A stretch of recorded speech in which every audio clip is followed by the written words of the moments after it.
Dice el sexto mandamiento que no deberás consentir deseos impuros, mencionando que incluso con el pensamiento se está quebrantando este precepto sagrado. Eso a Ricardo le advertían demasía. Él era capaz de llevar sus deseos carnales a niveles poco comunes y de cuestionable comportamiento. De hecho, ocultaba secretos muy oscuros en su haber. Tenía todas las cualidades físicas, económicas y de verbo para ser un verdadero Casanova. Mujer a la que le echaba el ojo, mujer que caía rendida ante sus encantos. Era la clara envidia de todos, desde su época en el colegio, la universidad y hasta ahora. Y bueno, lo que le daba valor y esa sensación de poder era que su familia era inmensamente rica. ¿Y cómo no sentirse superior si su padre era el dueño de una increíble fortuna y varias compañías? ¿Qué podía salir mal? Simplemente queda haber pensado claramente las cosas y no haber cedido a sus instintos más bajos, Ricardo seguiría con vida. Por alguna extraña razón, muchas de las chicas de la universidad, incluso de las calles aledañas y cercanas a su edificio, temían toparse con Ricardo, pero este era tenaz e insistente a la hora de ligarse a alguien. El problema no era nuevo en lo absoluto. El problema fue que en esa ocasión se fijó en la chica equivocada.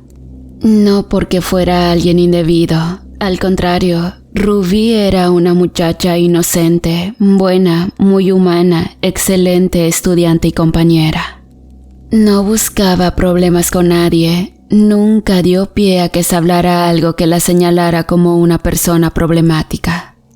No había nada que rompiera con su impecable récord de asistencia perfecta, buena conducta, calificaciones de excelencia, incluso las chicas más populares gustaban de su compañía. Eran pocas palabras, la amiga que todos quisieran tener, admirada y bien recibida donde fuera. Mientras Ricardo era un pelmazo, holgazán y un patán, pero había algo en Rubí que simple y sencillamente no podía dejar de mirar. Quizás esa pureza que estaba tan lejos de su alcance era lo que la atraía de la chica. Y no es que Rubí no fuera una chica bella. De hecho, tenía una figura escultural, un rostro angelical y un cabello largo y sedoso. Era por todo sabido que Ricardo simplemente buscaría un trofeo más a sus conquistas. Algo que hiciera que no quedara la menor duda de lo que se decía de él y que avivara la envidia general de todos en la universidad. Como era costumbre, llegó con sus aires de gran señor ante la muchacha, la cual por educación aceptó salir con él, sin saber que el tipo intentaría propasarse desde el primer momento. Afortunadamente la gente se daba cuenta de las malas intenciones del patán y apoyaron a Rubí para que se fuera, cosa que enardeció al colegial, quien comenzó a vociferar y amenazar con sus grandes influencias a todos los presentes, hasta que un fuerte puñetazo lo hizo entrar en razón. La chica había huido en la confusión y los policías sacaron al muchacho, que a pesar de sus aparentes influencias, tuvo que pasar 36 horas preso, lo que solamente empeoró su coraje y juró por su vida que eso no se quedaría así. Y saben, a pesar de lo que crean, sus padres no veían muy bien la extraña fijación de su hijo por destacar en algo tan trivial. Era simple. Él quería ser el macho alfa, quien pudiera llevarse a la muchacha que él escogiera, simplemente para demostrar que nadie era mejor que él. Más que un narcisista, era un auténtico imbécil, un sociópata al que poco, o mejor dicho, nada le importaba al resto del mundo. Bien dicen que cuando un cerdo invade un castillo, no se convierte en rey, sino que convierte el castillo en un chiquero. Y eso era lo que todos opinaban de Ricardo, simplemente era un cerdo con algo de poder. El lunes siguiente, Ricardo llegó a la escuela en uno de sus costosos autos de lujo y desde el momento en que entró a los terrenos de la universidad, todas las miradas se clavaron en él. Al ser tan ególatra, pensó que la admiraban. Sin embargo, las miradas lo juzgaban, se podía sentir el odio y el desprecio que sentían por él. Era claro que él les temía, pero no sabía la razón de ese repentino enfrentamiento, hasta que vio a Sara, la madre de Rubí, salir con ella de la oficina de trabajo social. Comprendió que la cosa era un problema cuando el sonido local mencionó su nombre, pidiendo su presencia en el decanato. Algo había que hacer, y haciendo a un lado al capitán del equipo deportivo, se dirigió con aires de gran señor a la oficina del decano. Al entrar, quiso vociferar, pero fue bruscamente callado por el magister. Ricardo trató de amedrentar al profesor, pero este sabía perfectamente lidiar con gentuza como él, riquillos con aire de grandeza que no valen nada. Nunca antes Ricardo había sentido algo parecido. Era impotencia, rabia, ira, estaba fuera de su poder toda la situación. Y por primera vez cuando llegó a casa con el reporte de acoso y la suspensión indefinida, su padre lo abofeteó como nunca en su vida. Por primera vez demostraba que no era tan machito con gente que sí podía responderle, que tenía la autoridad y las agallas de ponerlo en su lugar.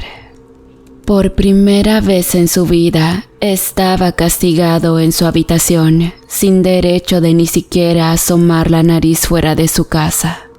Por primera vez sintió que no era el dueño del mundo. Pero un oscuro deseo se igualaba a su lujuria. Era odio, deseos profundos y oscuros de venganza. La chica pagaría cara su osadía. Pues, según él, ella tenía la culpa de sentirse así.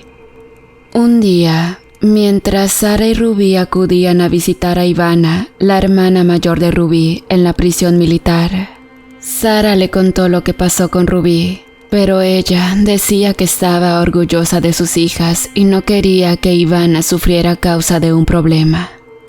Pero la mente de Ricardo no era la de un muchacho. Era maldad pura, le importaba muy poco lastimar con tal de conseguir lo que quería.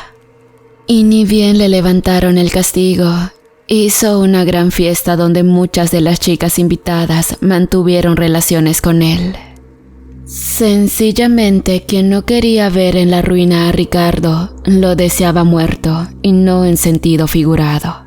Pero sabían que de tocarle un pelo, este pagaría para devolverles el favor. Siempre era igual, y a causa de sus deslices, había provocado la ruptura de muchos de sus compañeros de clases con muchas y terribles consecuencias. Al día siguiente comenzó a planear su venganza. No sería algo simple, tampoco fácil de ver, debía ser algo digno. Algo que se pudiera recordar por mucho tiempo. Su asquerosa y repugnante mentalidad le hacía ver las sórdidas y más humillantes situaciones posibles a las cuales someter a la causante de su desgracia. Nadie nunca lo había rechazado, nadie tampoco lo había puesto en su lugar y mucho menos le había acusado. Ella tenía que pagar 1000 veces el dolor que le había causado. La maldad de Ricardo rayaba en lo absurdo, en lo ridículo, y es que en verdad no era ningún niño haciendo un berrinche. No había excusas para toda la clase de vejaciones que hacía a sus compañeras simplemente por puro placer. El caso fue que a distancia seguía a Rubí. Fue cuidadoso hasta con el más mínimo detalle, les pagaba a los alumnos de primer año para que la siguieran. Nadie podía imaginar las intenciones verdaderas de ese maldito psicópata. Todos creyeron que se había enamorado de Rubí. Jamás ni por error pensaron que la obsesión de ese monstruo estaba dirigida a otros fines. Fines totalmente ajenos al romance, totalmente carentes de humanidad o de sentido común. Ruby se graduaría justamente en ese periodo, pero como le sentenció el decano, Ricardo no tuvo derecho a examen. Así que debía acudir a hacer deberes extras, además de crear una tesis, lo que claramente solo empeoró las cosas. Sin embargo, el maldito se miraba sereno, tranquilo y hasta sonriente. La ceremonia fue muy emotiva. Ruby se graduó con los más altos honores, justo como todos esperaban. Ante el regocijo de sus amistades y demás compañeros, entre todos organizaron un pequeño convivio para festejar sus graduaciones. Todos, a excepción de Ricardo, estaban invitados, pero eso no impidió que un auto negro vigilara muy de cerca todo. Y bueno, finalmente los chicos comenzaron a retirarse. Y Ruby, siempre acomedida, se ofreció a quedarse para ayudar a recoger el desorden. Posiblemente, haberse ido con los demás habría evitado muchas cosas. Pero, ¿qué esperaban de la persona más amable y amada de la universidad? Por ello era que todos la admiraban y la querían, por su vocación de servicio, por su amabilidad y por su ayuda desinteresada. No había una sola persona que no le debiera una calificación, una nota o un favor a Ruby. Por ello, la tenían cubierta, por decirlo de alguna manera. Desgraciadamente, esa noche nadie la vio irse, nadie la vio llegar a casa, nadie la vio tampoco volver a la escuela por sus papeles y sus diplomas. Ni al día siguiente, ni la semana, ni el mes siguientes, Ruby había desaparecido sin dejar rastros. Evidentemente esto no fue pasado por alto por nadie, especialmente por sus compañeros que formaron grupos de búsqueda, ayudando en lo que se pudiera y apoyando a las autoridades. Sin embargo, los meses pasaron, luego un año, y Ruby nunca apareció. Mientras que Ricardo observaba sin el menor pudor todos los esfuerzos que se hacían para localizar a la chica. Este simplemente miraba y una vez que se quedaba solo, soltaba una sonora y burlona carcajada, demostrando la clase de estúpido que era. Y, aunque todos sospechaban abiertamente de él, nadie podía probar nada, debían dejar que las autoridades hicieran su trabajo.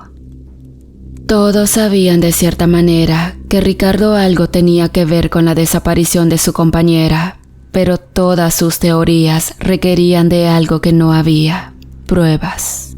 Eso impedía acusar al que ahora era el ser más odiado de toda la escuela y la ciudad. Incluso sus padres sospechaban de él. Pero como dice el dicho, llega el momento en que a todos se nos cae el teatrito. Por alguna razón que nadie entiende y que carece de toda lógica posible, Ruby apareció en una carretera totalmente desfigurada. Había sido cruelmente ultrajada, golpeada y sometida por casi 1 año y medio a las humillaciones más terribles. Le habían extirpado la lengua y un ojo a causa de las golpizas. Los mismos paramédicos e incluso el médico que la recibió en urgencias se escandalizaron de las lamentables condiciones en que la chica estaba ingresando al nosocomio. Pareciera que por mucho tiempo la hubiera atacado un animal salvaje. Su feminidad estaba severamente lacerada, deshecha, así como varios órganos colapsados. Tenía hipotermia, deshidratación y desnutrición, además de marcas en muñecas y tobillos que indicaban que estuvo encadenada por mucho tiempo. Sinceramente, nadie supo cómo escapó a su cautiverio, pero tuvo la oportunidad de despedirse de su madre. Sara no podía creer el estado en que le dejaron a su flor más preciada. Su pequeña estaba hecha a pedazos, solo resistió lo suficiente para agradecerle. Decirle que le amaba a ella y a Ivana, para finalmente caer en una agónica serie de preinfartos, espasmos y convulsiones. Y es que su cuerpo estaba demasiado lastimado, al grado que estaba rechazando los medicamentos y las transfusiones. Lastimosamente tuvieron que sedar a Sara para que no padeciera más tanto dolor, y cuando despertó ya era la tarde del otro día. Así que de cierto modo tomó las cosas con mayor tranquilidad y resignación. Todo el colegio estaba a la espera de noticias. Como podrán imaginarse, la escena era desgarradora, pero lo más doloroso de todo era ver a Sara. Y es que una madre no debe despedir a sus hijos, no es natural. Sin embargo, al momento que sacaron el féretro para entregarlo, el alma de Sara había muerto. Su rostro se perdió en la nada, su mirada solo surcaba el infinito como a la espera de alguna respuesta. Pero sus ojos no lloraban, no quedaba más llanto en ellos, ni esperanzas de nada. A pesar de que al catear la propiedad donde Rubí alcanzó a decir que salió, encontraron que pertenecía a la familia de Ricardo. A pesar de que encontraron cosas personales de él, su ADN por todas partes, incluyendo la víctima. A pesar de que encontraron sus huellas en el auto que dejó abandonado donde estaban los zapatos de Rubí. Misteriosamente, toda esa evidencia que le relacionaba con el caso había desaparecido, dando cuentas de la clase de influencias con las que el desalmado adolescente contaba y el apoyo de alguien demasiado importante como para querer borrar su caso tan atroz. Dicen que las malas noticias tienen alas, y no tardó en llegar a la prisión militar la noticia de la muerte de la joven hermanita de Ivana, la cual trató de reaccionar de la manera más prudente posible mientras recibía una inesperada visita de su jefe más alto en la cadena de mando. Fue hasta la ducha que Ivana estalló en llanto, no tenía nociones de lo que en realidad había sucedido. Hasta que su superior le dio los pormenores del caso, recibió la liberación y una licencia total, es decir, que quedaría fuera del radar militar por una semana. Era un regalo, en palabras del general, para que hiciera lo que debiera hacer. Así que de esta manera, Ivana partió a casa al funeral de su hermana, donde inmediatamente comenzó a recibir información de las compañeras de esta. Ivana comenzó a sangrar de la boca debido a la inmensa rabia que cada palabra acerca del maldito infeliz que le arrebató a su hermana taladreaban indolentes sus oídos. Y tal como dijo el general, aprovechó la semana entera para investigar, seguir y estudiar a su objetivo. Acostumbrada a lidiar con narcos, terroristas, contrabandistas, sicarios y demás lacras, esta misión sería algo más que satisfactorio para ella.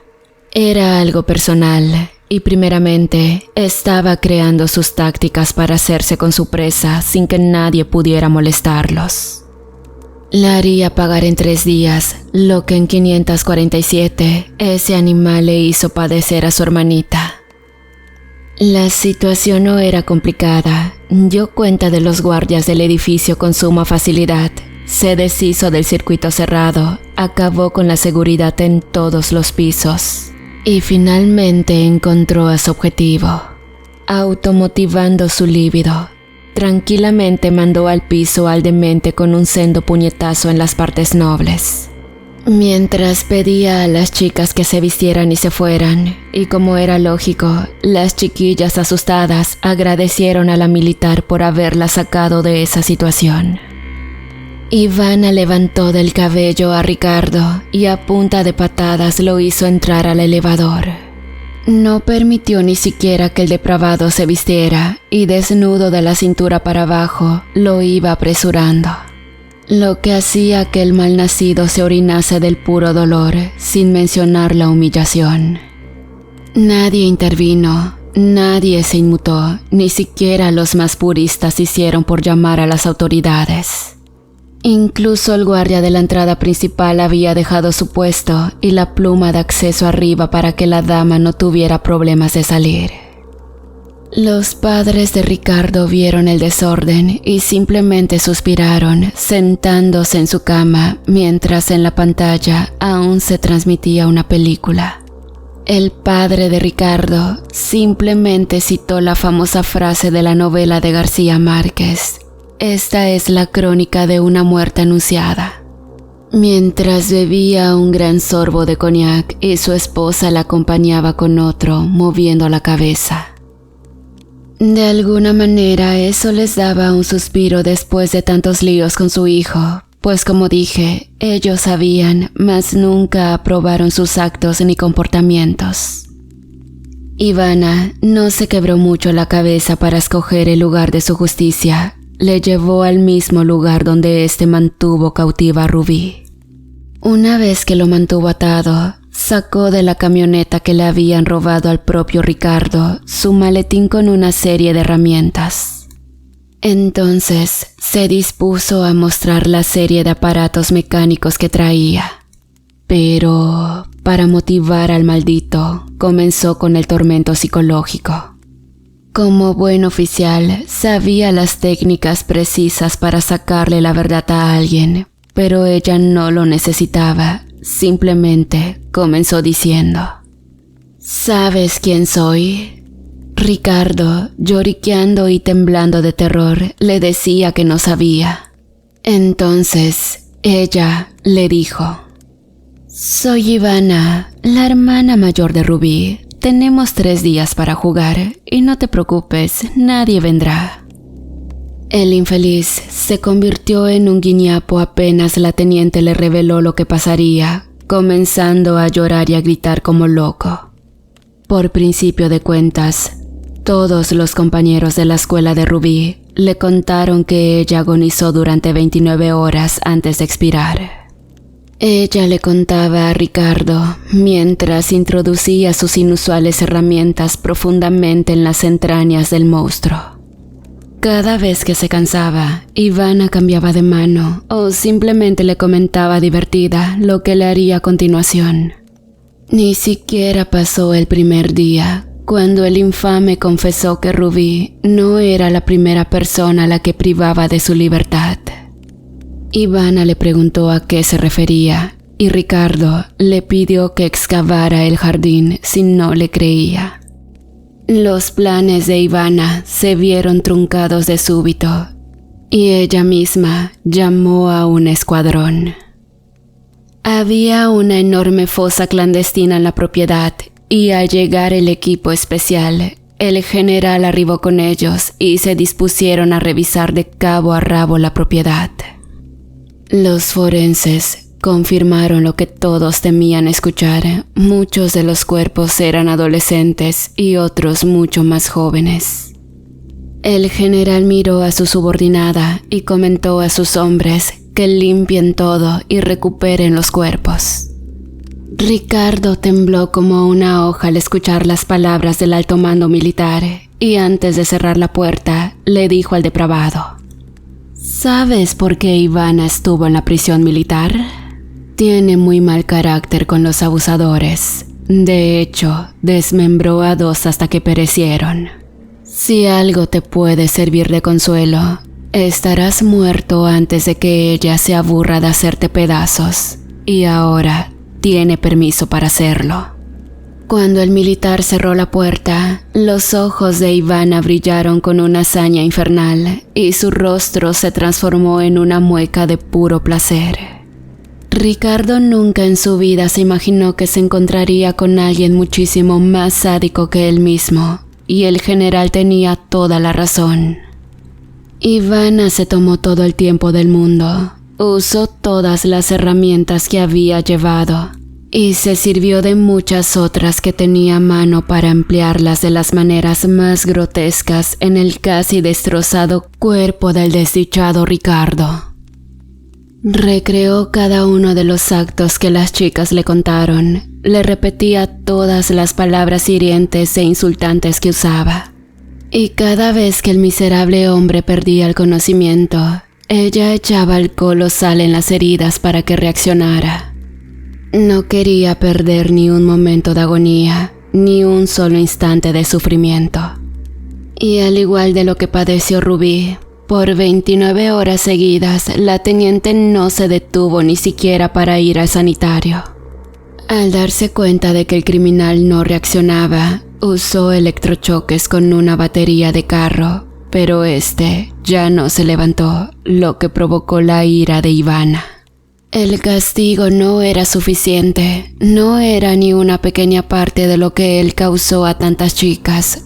No era suficiente castigo por haberle arrebatado a su hermanita, a su Rubí. Y saben, la fama de Ivana era legendaria y cierta. Una vez que se cansó de golpear, de lastimar, de destrozar, de aplastar, fue al baño, se duchó, se puso un uniforme limpio y dejó abierta la puerta. Entonces, no tardó mucho para que la fauna local como perros callejeros, ratas, aves e insectos comenzaran a consumir los restos de Ricardo. Ivana regresó a casa, la ascendieron a capitán y le dieron un trabajo como instructor, dándole más tiempo libre para estar con Sara y convivir como hacía mucho no lo hacían. Los padres de Ricardo dijeron que este se perdió en unas vacaciones, jamás hicieron por localizarlo. Los compañeros y profesores de Rubí le hicieron un homenaje póstumo y dedicaron un auditorio en su honor, y el cuerpo de Ricardo jamás apareció. Así que esta historia nos muestra que los verdaderos monstruos no tienen colmillos, ojos rojos o garras afiladas. A veces los monstruos pueden parecerse mucho a alguien inofensivo, a alguien amistoso.